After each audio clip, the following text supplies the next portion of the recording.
అందరికీ వందనాలు. బాగున్నారా? మీరందరూ బాగున్నారని అనుకుంటూ ఉన్నాను. ప్రభు నమ్మదగిన వాడు, ఆయన సహాయం చేస్తూ ఉండగా మీరున్న స్థలాల్లో క్షేమంగా మీ చదువుల్లో, ఉద్యోగాల్లో నమ్మకంగా ప్రభువుని సేవిస్తూ సాగుతున్నారని నమ్ముతూ ఉన్నాను. మరి ఈ దినం ఆ పాఠం కొరకై మనం ధ్యానిస్తున్న లూకా సువార్తలో నుండి మొదటి అధ్యాయం 5, 6, 7 వచనాలు చదువుకుందాం. గ్రంథం కలిగిన వారు తెరచి చూడండి. వాక్యం వినే ప్రతిసారి బైబిల్ ముందు పెట్టుకొని చదవబడే వచనాలు జ్ఞాపకం చేసుకుంటూ చూస్తూ బైబిల్ని ఆలకించాలనే ప్రేమతో మనం చేస్తూ ఉన్నాను. మొదటి అధ్యాయం 5, 6, 7 వచనాలు చదువుకుందాం. యూదా దేశపు రాజైన హేరోదు దినములలో అబియా తరగతిలోనున్న జకర్యా అను ఒక యాజకుడుండెను. అతని భార్య అహరోను కుమార్తెలలో ఒకతే. ఆమె పేరు ఎలిజబెత్. వీరిద్దరూ ప్రభు యొక్క సకలమైన ఆజ్ఞల చొప్పునను న్యాయ విధుల చొప్పునను నిరపరాధులుగా నడుచుకొనుచు దేవుని దృష్టికి నీతిమంతులయుండిరి. ఎలిజబెత్ గొడ్రాలైనందున వారికి పిల్లలు లేకపోయేరి, మరియు వారిద్దరూ బహుకాలం గడిచిన వృద్ధులయ్యేరి. చిన్న మాట ప్రార్థన చేద్దాం. ప్రభువా, మీకు స్తోత్రములు.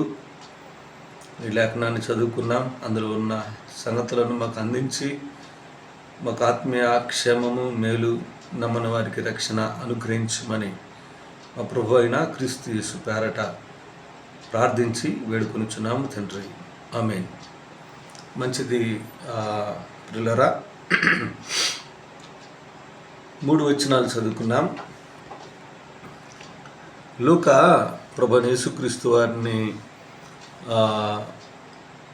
పరిచయం చేసే ముందుగా లేఖనానుసారంగా మరి ప్రభు కంటే ముందుగా పాత నిబంధన ప్రకారం ఆయన మార్గం, ప్రభు మార్గం సరళం చేయటానికి ఎవరైతే రావాలో ఆ బాప్తిస్మిచ్చు యోహాను యొక్క పుట్టుకను గురించి వ్రాశాడు.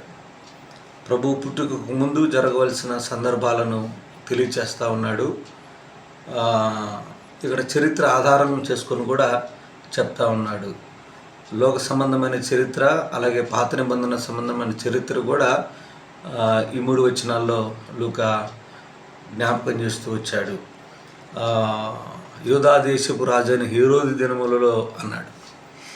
యూదా దేశాన్ని హేరోదు అనే ఒక రాజు పరిపాలిస్తున్నాడనే సంగతి మనం ఇక్కడ చూస్తూ ఉన్నాం.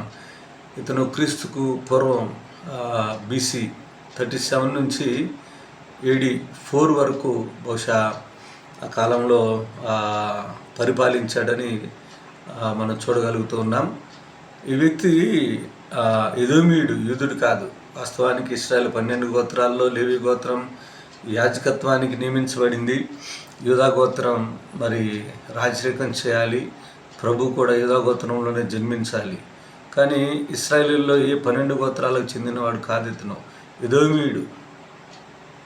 ఎదోమీయుడు ఇశ్రాయేలును పరిపాలించడం అనేది చాలా దౌర్భాగ్యమైన పరిస్థితి. వాస్తవానికి అన్యుల పాలన కిందే ఉన్నారు. వారి స్వతంత్ర దేశంలో ఉన్న అన్యుల పాలన కింద, హేరోదు కింద ఉన్నారు. హేరోదు పైన రోమీలు వారిని పరిపాలిస్తూ ఉన్నారు. కాబట్టి ఆ చరిత్ర ఆధారంగా మరి లూకా ఈ వాస్తవ సంగతులని తెలియచేయటానికి మరొకసారి ప్రయత్నం చేస్తూ ఉన్నాడు. కాబట్టి ఆ యూదా దేశాన్ని, యూదులను, ఇశ్రాయేలులను హేరోదు అనేవాడు పరిపాలిస్తున్న కాలంలో అని తెలియచేస్తూ మరొక సందర్భం పాత నిబంధన ఆధారం చేసుకుని మాట్లాడుతూ ఉన్నాడు. అబియా తరగతిలోనున్న జకర్యాను ఒక యాజకుడు నేను అన్నాడు. జకర్యా అనే యాజకుడు ఉన్నాడు. జకర్యా అతని పేరు. అతను యాజకుడు. అతని యాజక క్రమం ఎప్పుడు అంటే అబియా తరగతి చొప్పున అన్నాడు. అబియా తరగతి అనేది దావీదు ద్వారా ఆ పట్టిక ఏర్పరచబడి కట్టబడిన సొలొమోను ద్వారా కట్టబడిన మందిరంలో ఎవరెవరు ఏ పనులు చేయాలో నియమించబడిన పట్టిక. దినవృత్తాంతముల మొదటి గ్రంథం 24వ అధ్యాయం 7వ వచనం నుండి 18 వరకు ఉన్న లేఖన భాగాల్లో మరి 24 తరగతులుగా ఈ లేవీయులను వారు విభజించారు. వారి వారి తరగతి క్రమం చొప్పున వారి యాజకత్వం చేయాలి. ఈ అబియా తరగతి 24వ అధ్యాయం 10వ వచనంలో చూస్తాం. 7వది హక్కోజునకును, 8వది అబియాకు అనే మాట చూస్తూ ఉన్నాం. 24 తరగతులలో 8వ తరగతి అబియా తరగతి. ఈ అభిజా అంటారు ఇంగ్లీష్లో. ఈ తరగతికి సంబంధించిన వాడు జకరియా. కాబట్టి తను అబియా తరగతికి సంబంధించిన యాజకుడు. ఆ సమయంలో తన యాజకత్వం జరిగించవలసిన వాడు. 24వ అధ్యాయం 1 దినవృత్తాంతములలో 19వ వచనం ఏం చెప్తుందంటే, ఇశ్రాయేలీయుల దేవుడైన యెహోవా వారి పితరుడు అహరోనునకు ఆజ్ఞాపించిన కట్టడ ప్రకారముగా వారు తమ పద్ధతి చొప్పున యెహోవా మందిరంలో ప్రవేశించి చేయవలసిన సేవా ధర్మము ఇలాగూ ఏర్పాటు ఆయను అన్నాడు. కాబట్టి ఇలాగ ఏర్పాటు చేయబడింది. కాబట్టి ఈ పాత నిబంధనలో వ్రాయబడినట్లుగా 24 తరగతులుగా లేవీయులను సంవత్సరానికి నియమించి వారి వారి తరగతులలో వారి వంతు వచ్చినప్పుడు పరిచర్య చేయాలి. ఈ జకరియా అబియా తరగతికి సంబంధించిన వారిలో జన్మించాడు కాబట్టి అబియా తరగతికి సంబంధించిన యాజకుడు కాబట్టి తన తరగతి క్రమం చొప్పున యాజకత్వం జరిగిస్తూ వస్తున్నాడని మనం చూస్తూ ఉన్నాం. కాబట్టి యూదా దేశపు రాజైన హెరోదు దినములు అనేది చూస్తూ ఉన్నాం. అలాగే అబియా తరగతికి చెందినవాడు ఈ జకరియా అనేవాడు చూస్తూ ఉన్నాం. అతడి యాజకుడు అనే మాట జ్ఞాపకం చేయబడ్డాం. అతని భార్య అహరోను కుమార్తెలలో ఒకటి అన్నాడు. ఆమె కూడా లేవి గోత్రానికి చెందిందే. అంటే క్రమమైన వివాహం. ఒక విశ్వాసి మరొక విశ్వాసిని వివాహం ఆడాడు అనే మాట మనం ఇక్కడ చూస్తూ ఉన్నాం. కాబట్టి కుటుంబ వ్యవస్థ ఇంకా వివాహం కానివారు జాగ్రత్త. అవిశ్వాసికి విశ్వాసికి పొత్తు ఎక్కడ అన్నాడు. జోడు కుదరదు. కాబట్టి మీరు ప్రార్థనాపూర్వకంగా తొందరపాటు లేకుండా వివాహ విషయంలో ఈ కుటుంబాన్ని మాదిరిగా పెట్టుకోండి. కాబట్టి వారిద్దరూ భక్తి కలిగిన కుటుంబం, విశ్వాసులుగా చూస్తూ ఉన్నాం. వచ్చిన మారు మనం ప్రాముఖ్యంగా ధ్యానం చేద్దాం. బహుశా మీరు అనుకోవచ్చు, స్క్రీన్ మీద ఈ రిఫరెన్స్లు వేయవచ్చు కదా అని అనుకోవచ్చు. ఈ వర్క్ అంతా తెలిసిన మీరు బయట ఉద్యోగాలు చేసుకుంటూ ఉన్నారు.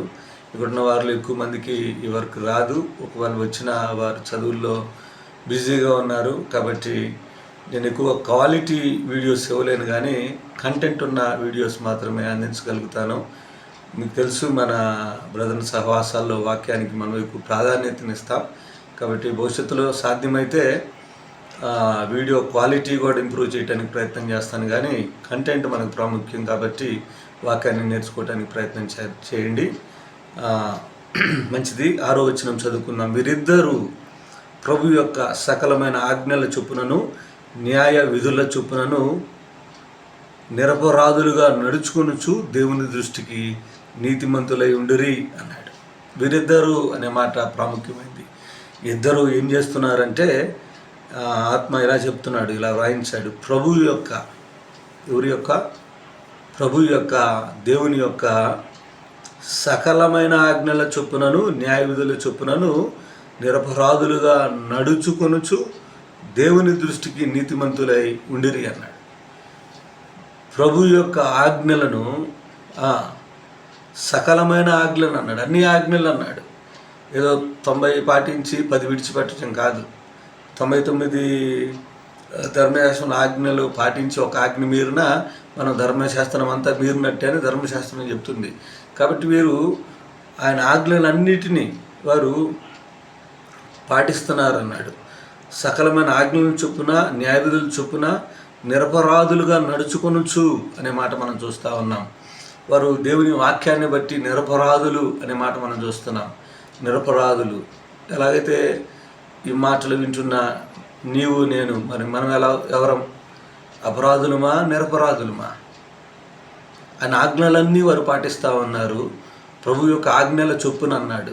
Are you living according to the word of God? దేవుని వాక్యానుసారంగా జీవిస్తూ ఉన్నావా? వాక్యానుసారమైన వివాహమేనా నీది? వాక్యానుసారంగా నువ్వు ఆరాధిస్తూ ఉన్నావా? వాక్యానుసారంగా ఉద్యోగం చేస్తున్నావా? వాక్యానుసారంగా జీవిస్తూ ఉన్నావా? వాక్య క్రమాన్ని పాటిస్తూ ఉన్నావా? పరిశీలన చేసుకో. ఒకవేళ అలాగైతే నువ్వు నిరపరాధివే. ఒకవేళ అలా కాకపోతే నువ్వు అపరాధివే.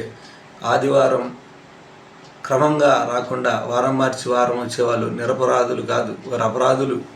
విజ్ఞాపన కూడికకు మానివేసేవారు, బైబిల్ స్టడీకి కారణంగా మానివేసేవారు. వీరందరూ అపరాధుల కిందే వస్తారు కానీ నిరపరాధుల కింద రారు. కాబట్టి మనకు అప్లికేషన్ ఏంటంటే మన పోలిక. మనం కూడా అపరాధులుగా ఆయన వాక్యం చొప్పున నడుచుకోవాలి. కాబట్టి క్రమంగా నడుచుకోవాలి.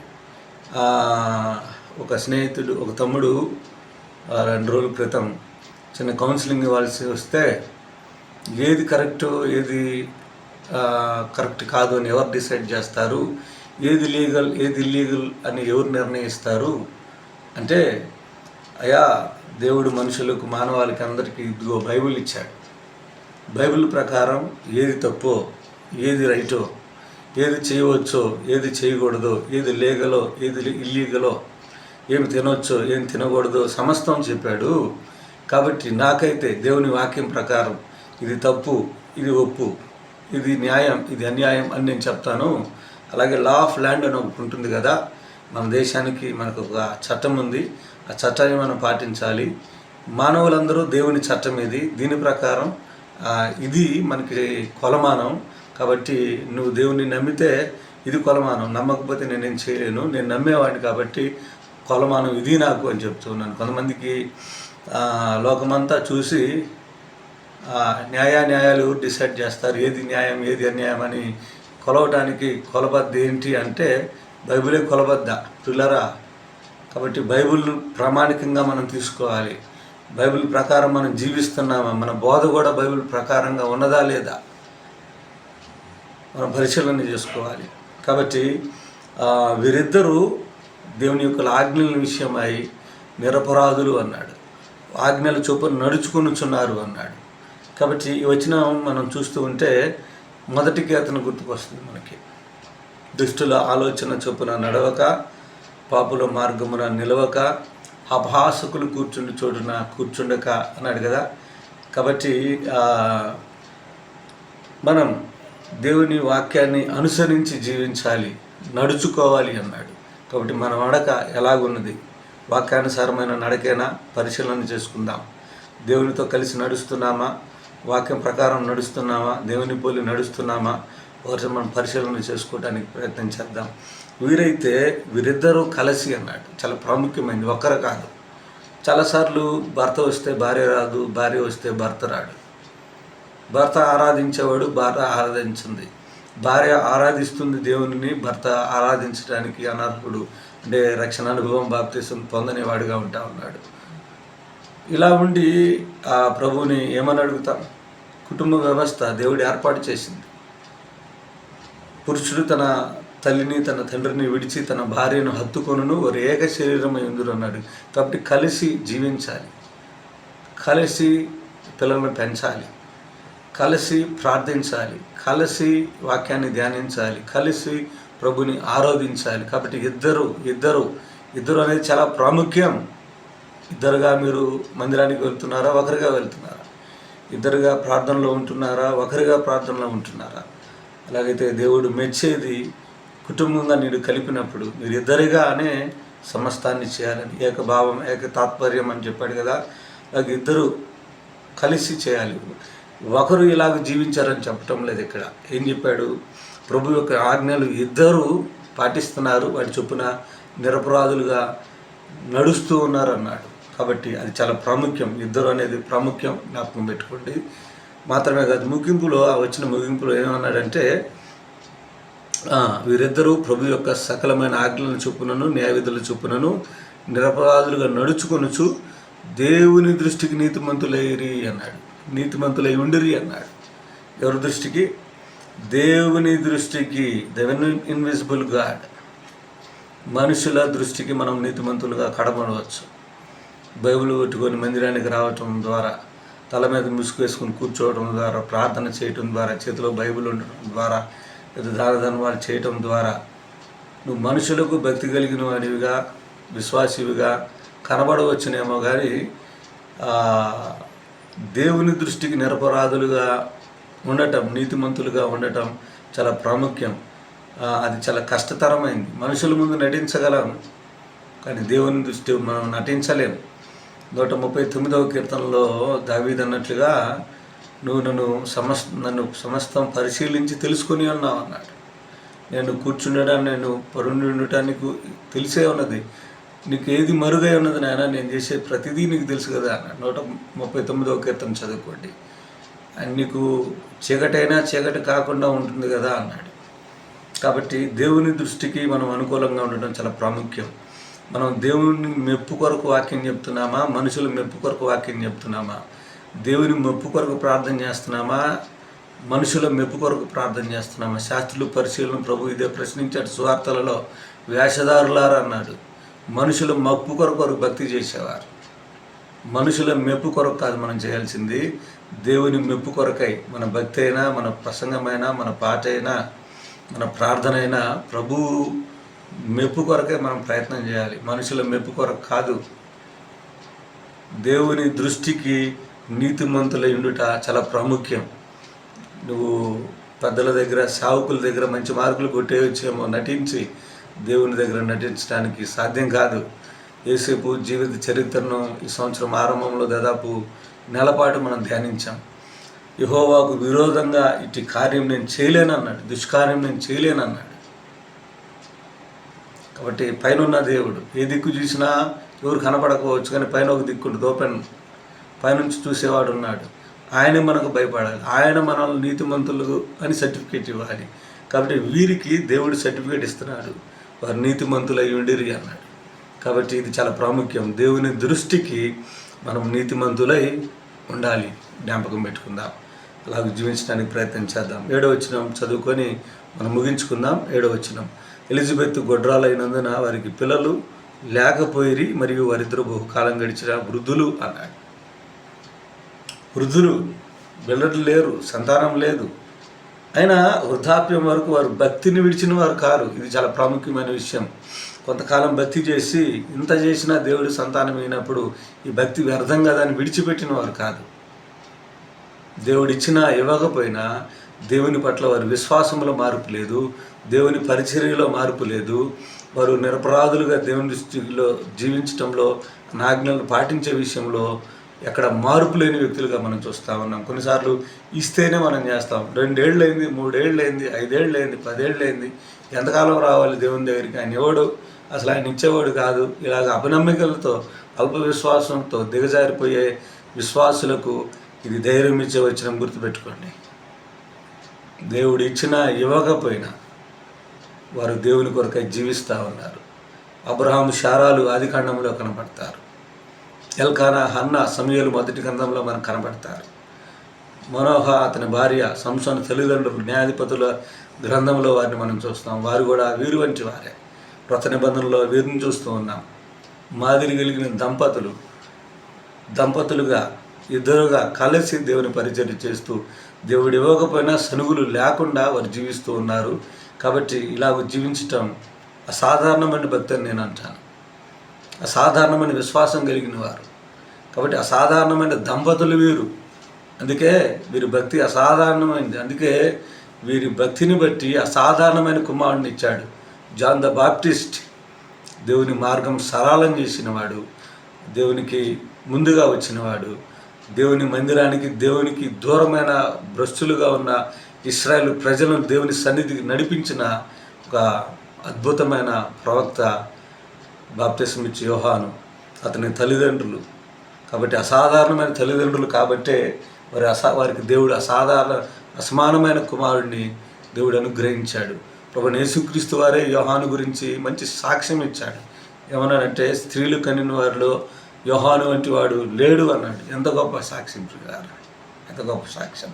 అలాగైతే ఆఖరి మాట జ్ఞాపకం చేసుకుందాం, ప్రార్థన చేసుకుందాం. జకర్యా అనే మాట మనం చూసాం కదా. జకర్యా అంటే దేవుడు జ్ఞాపకం చేసుకోననే అర్థం. అవును, దేవుడు జకర్యాని జ్ఞాపకం చేసుకున్నాడు. అతనికి అసాధారణమైన కుమారుడిని ఇచ్చాడు. అలాగే ఎలిజబెత్ అంటే దేవుడు నమ్మదగినవాడు. అవును, ఆ పట్ల దేవుడు నమ్మదగిన వాడిగా ఉండి చక్కటి కుమారుని, అసాధారణమైన కుమారుని ఇచ్చాడు. ఎంతటి కుమారుడు అంటే ఇశ్రాయేలు జనాంగం అంతా దేవునికి దూరమై భ్రష్టులుగా ఉండగా వారిని గద్దించి దేవుని సన్నిధికి నడిపించి దేవుని వైపుగా మళ్లించి వారిని సరైన మార్గంలో పెట్టి ప్రభువుకే మార్గం సరళం చేసి ప్రభువుకు బాప్తిసం ఇచ్చిన వాడిగా, ప్రభువు కంటే ముందుగా వచ్చి ఆయనకు మార్గం సరళం చేసిన వ్యక్తిగా మనం బాప్తిసం ఇచ్చి యోహానుని చూస్తూ ఉన్నాం. దాని గురించి తర్వాత పాఠంలో మనం ధ్యానాల్లో మనం వినగలుగుతాం. అలాగైతే ఈ దంపతులను మనం మాదిరిగా పెట్టుకుందాం. ఇద్దరు అన్ని ఆజ్ఞలను పాటిస్తూ దేవుని దృష్టికి వారు నీతిమంతులుగా ఉన్నారు. వారు సంతానం లేకపోయినా వృద్ధాప్యానికి వచ్చిన వారి విశ్వాసంలో ఎక్కడ సన్నగిలలేదు. దేవుడు ఇవ్వలేదు సంతానం అని వారు భక్తిని విడిచిపెట్టిన వారు కారు. వారు కలిసి ఎలాగ ముందుకు సాగారు. కాబట్టి వారి అసాధారణమైన భక్తిని బట్టి అసాధారణమైన దంపతులకు అసాధారణమైన కుమారుణ్ణి దేవుడు అనుగ్రహించి ఇప్పుడు ఒక మాట హెచ్చరికగా చెప్పి నేను ముగిస్తా. సంతానం కొరకు నాకు ప్రేయర్ రిక్వెస్ట్లు వస్తూ ఉంటాయి, తెలియచేస్తూ ఉంటారు. అయితే నేను ఒక మాట మీకు చెప్తున్నాను. అమ్మ, నువ్వు ఒకదానివే ప్రార్థనకి వెళ్తున్నావా, ప్రార్థన చేస్తున్నావా సంతానం కొరకు? నీ భర్త కూడా ప్రార్థన చేస్తున్నాడా? అయ్యా, నువ్వే ప్రార్థన చేస్తున్నావా, నీ భార్య కూడా ప్రార్థన చేస్తుందా? వీరు కలిసి చేశారు, కలిసి పరిచర్య చేశారు, కలిసి జీవించారు, కలిసి దేవుని వాక్య ప్రకారం నడుచుకున్నారు, దేవుని దృష్టికి నీతిమంతులై ఉన్నారు. ఇద్దరు సంతానం కొరకు వారు కలిసి ప్రార్థన చేశారు. ఒక్కరు అది కాదు, ఇద్దరు అనేది చాలా ప్రాముఖ్యం. కాబట్టి ఇప్పుడైనా ఈ వాక్యాన్ని బట్టి మీ జీవితాలను సరిదిద్దుకోండి. నీ భర్తను కూడా నీతో పాటు మోకరింపు చేయగలిగినట్లుగా ప్రయత్నం చేయి. సోదరుడా, నీ భార్యను కూడా నీతో పాటుగా మోకరించడానికి ప్రయత్నం చేయి. అబ్రహాము శారాలకు సంతానం ఇచ్చిన ప్రభు, అన్న ఎల్కానాకు సంతానం ఇచ్చిన ప్రభు, మనోహ అతని భార్యకు సంతానం ఇచ్చిన ప్రభు, జకరియా ఎలిజబెత్కు సంతానం ఇచ్చిన ప్రభు నీకు ఇస్తాడు. ఇవ్వాలి అంటే మరి ముందు ఇద్దరు కలిసి దేవుని దృష్టికి నీతిమంతులుగా జీవించడానికి, అనుకూలంగా జీవించడానికి ప్రయత్నం చేయండి. అసలు ఇచ్చినా ఇవ్వకపోయినా మీరు మీ పనిలో మీరుంటే, ఆయన మీద విశ్వాసంతో భక్తితో క్రమంగా వాక్యానుసారంగా జీవిస్తూ ఉంటే దేవుడు ఆయన నమ్మదగినవాడు. ఎలిజబెత్ విషయంలో ఎలిజబెత్ దేవుడు నమ్మదగినవాడు అని అర్థం. ఆమె పట్ల ఆయన నమ్మదగినవాడిగా ఉన్నాడు. జకరియా, యెహోవా దేవుడు జ్ఞాపకం చేసుకున్నాను, జకరియాని జ్ఞాపకం చేసుకున్న దేవుడు నిన్నెందుకు జ్ఞాపకం చేసుకోడు? ఎలిజబెత్ విషయంలో నమ్మదగిన వాడిగా ఉన్న ఆయన నీ విషయంలో ఎందుకు నమ్మదగిన వాడిగా ఉన్నాడు? ఆయన నమ్మదగినవాడు, వాగ్దానం చేసినవాడు, నమ్మదగినవాడు అని దేవుని వాక్యం చెప్తుంది. ఆయన చెప్పినట్లుగానే వచ్చాడు, ఆయన చెప్పినట్లుగా మరలా రెండోసారి రాబోతూ ఉన్నాడు. ఆయన రాకడ కొరకై సిద్ధపడదాం, స్థిరంగా ఉందాం. ఇలాగ ప్రభు మీద వీరువలే కలిసి పరిచర్య చేస్తూ ప్రార్థిస్తూ ఆయన దృష్టికి నీతిమంతులుగా జీవిస్తూ సంతోషపరుస్తూ ఆయనను మనం కూడా ముందుకు సాగుతూ వెళ్దాం. అటు కృప మనందరికీ అనుగ్రహించును గాక. ప్రభువా, మీకు స్తోత్రములు. విన్న మాటలను బట్టి వీరిని పోలి నీ దృష్టికి నీతిమంతులుగా మేము కుటుంబాలుగా భార్యాభర్తలుగా కలిసి జీవించడానికి సహాయం చేయమని. ఇంకా వివాహం కాని బిడ్డలు ఇదిగోనైనా వారిద్దరూ విశ్వాసులు అనే సంగతి చూస్తూ ఉన్నాం. కాబట్టి వివాహ విషయాల్లో జాగ్రత్తగా వీరిని పోలి ముందుకు సాగటానికి కృపను అనుగ్రహించమని ఈ మాటలు మందరి హృదయాల్లో ఫలింపచేయమని నీకే మహిమ చెల్లిస్తూ నమ్మదగిన సహాయకుడైన క్రీస్తు యేసు పేరట స్తుతించి ప్రార్థించి దీనులమై వేడుకొనుచున్నాము తండ్రి. ఆమేన్. అందరికీ వందనాలు. నెక్స్ట్ పాఠంలో మరల కలుద్దాం.